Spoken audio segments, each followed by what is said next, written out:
టాలీవుడ్ చరిత్ర బాహుబలికి ముందు ఆ తర్వాత అని లిఖించుకోవాల్సిందే. తెలుగు చిత్రసీమపై ఆ మాటకొస్తే భారతీయ చలనచిత్ర యవనికపై బాహుబలి సృష్టించిన ప్రభావం అంతటిది.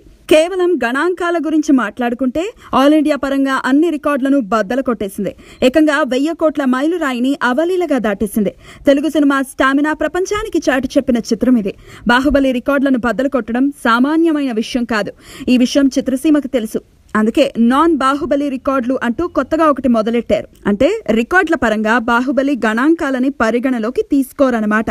బాహుబలిని మినహాయిస్తే మేమే ఫస్ట్ అని చెప్పుకుంటున్నారు ఇప్పుడు. అయితే అల్లు అరవింద్ మాత్రం బాహుబలి రికార్డులను బద్దలు కొట్టడానికి రెడీ అవుతున్నారు. అందుకే 500 కోట్లతో రామాయణం ప్రాజెక్ట్ కు శ్రీకారం చుట్టబోతున్నారు. అందులో భాగంగానే మేము 500 కోట్లతో సినిమా తీస్తున్నామంటూ చాటింపు వేశారు. ఓ సినిమా చేస్తున్నప్పుడు బడ్జెట్ ఎంతో ప్రకటించాల్సిన అవసరం ఉండదు. అంతెందుకు బాహుబలి బడ్జెట్ ఇంత అని చిత్ర బృందం ఇప్పటి వరకు చెప్పలేదు. అంటే అల్లు అరవింద్ ఉద్దేశం ఏమిటి?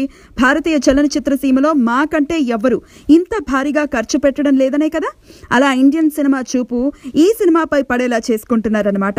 దీంతో ఇంటర్నేషనల్ సినిమా రేంజ్ పబ్లిసిటీ ఇవ్వడానికి ఇది ఉపయోగపడుతుంది.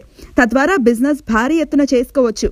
బాహుబలి రికార్డులను బద్దలు కొట్టడానికి ఇదే అరుదైన అవకాశం అని అల్లు అరవింద్ భావిస్తున్నాడు. చూద్దాం ఎవరి బాక్సులు ఎలా బద్దలవుతాయో.